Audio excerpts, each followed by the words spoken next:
जय जगन्नाथ। प्रभु एवं अणसर घरे अच्छा 15 दिन अणसर घरे कौन कौन सब कार्य हुए से मुझे कहूँ। अणसर घर प्रथम 4 दिन स्नान पूर्णिमा दिन प्रभु अत्यधिक स्नान कर पट्ट वस्त्र ओदा हो जाए। तेणु अणसर घरे श्रीअंगरू प्रथमे यह समस्त पट्ट वस्त्र कढ़ा जाए। तापर श्रीजू अंगरे लगी कर्पूर कस्तूरी झुणा चुआ चंदन लेप को दैतापति माने सेवक माने छड़ाती। यह श्रीमंदिर भाषा कराल कहुए। यही समय श्री विग्रह मान आवश्यक स्थले मरामती कराए।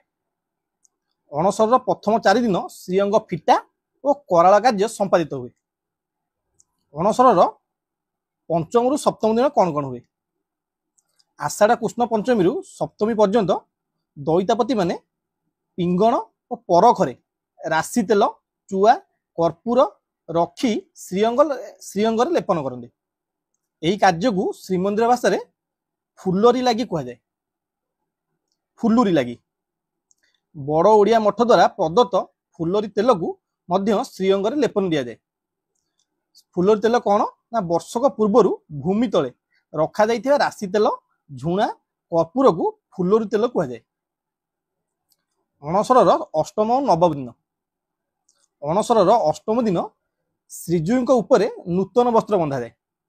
श्रीमंदिर भाषा यह सिरिकी पड़ा बा सिक्का पड़ा कहुए। नवम दिन श्रीअंग मसरूम लेप दि जाए।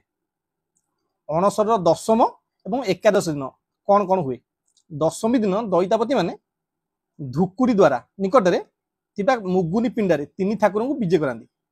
एकादशी दिन अणसर घरे 15 सेर चंदन काठ घोरा जाई तहिरे कर्पूर कस्तूरी केसर कुंकुम चुआ आदि एकत्र मिसा जाई 3 दियों को लगी करा जाए। यह चंदन लगी बा खली लगी कह जाए। यही समय घंट काहाली और बाजा बाजी थे। अणसर द्वादश और त्रयोदश दिन कौन कौन हुए? अणसर द्वादश दिन श्री विग्रह मान कर्पूर लगी होता है। यही दिन राजप्रसाद विजय करा जाए। त्रयोदशी दिन महाप्रभु घणा लगी बा श्रीपयर हुए। यार अर्थ अणसर घर थिबा श्रीजू मान पाट डोर खड़ी प्रसाद बा खड़ी प्रसाद लगी हुए। 25 हाथ लंबर एक पाट डोरी को पाटरा माने जोगाई थांदी एवं श्रीअंगरू बाहरी थिबा पाट डोरी को दैतापति माने तांको प्राप्य रूपे नहीं थांदी।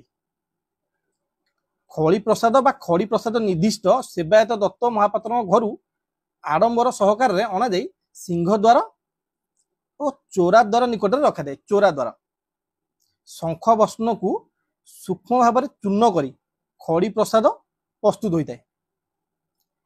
शंख को चूर्ण करी घणा लगी परे खड़ी लगी बढ़िले खड़ी लगी होता है। घणा लगी परे खड़ी लगी बढ़िले खड़ी लगी होता है। यह समस्त नीति दत्त महापात्र संपादन करता। दत्त महापात्र अणसर चतुर्दशी दिन बा 14 दिन कौन हुए?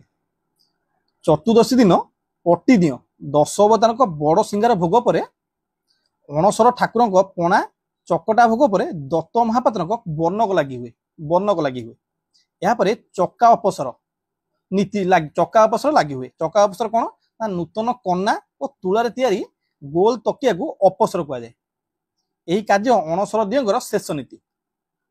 अणसर पंचदश दिन बा पंचम दिन अणसर चतुर्दश रात्र शेष प्रहर ठाकुर मान मंगल आरती और अवकाश नीति बढ़िया पर खट उपरे विजय कर 7 मूर्ति को मध्यरु 5 मूर्ति को दक्षिणा गृह को और लक्ष्मी और सरस्वती को खट सेज घर को निया जाए।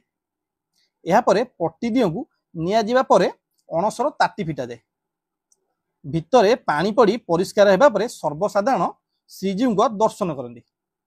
दीर्घ 15 दिन ज्वर से पीड़ित होई श्रीजू माने अणसर रही सर्वसाधारण सम्मुखें उभा होई दर्शन देइथिबारु एही पुण्य तिथि को उभा अमावास्या कह जाए। उभा अमावास्या यही दर्शन को नव यौवन दर्शन बोली कह जाए।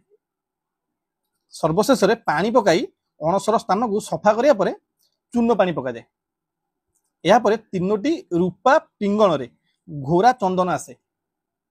पति महापात्र संस्कार करिया परे दैतापति माने चंदन लगी करांती महाप्रभुंकर मैलम होई सारिया परे तिनी ठाकुर को 9 खंड लुगा एवं सुदर्शन को 1 खंड बाईगणी लुगा दिया जाए बा पिंधा जाए परे पति महापात्र बंदापना कर सारिया परे दत्त महापात्र द्वारा रूपा बटारे प्रस्तुत होइतिबा कला को 3 जन पूजक 3टी तुली रे श्री नेत्र लगी करांती माने प्रभुंकर आखिरे लगांती यह श्रीमंदिर भाषा रे नेत्राश्रव कह जाए यह परे महाप्रभु से गुंडीचा यात्रा अभिमुखे प्रस्तुत होती ता परदिन गुंडीचा यात्रा हुए एटा मु जानि नथिली देखि कहूची यदि किसी भूल थिबो क्षमा करिवे जय जगन्नाथ ठीक लागले आगु बढ़ेबे।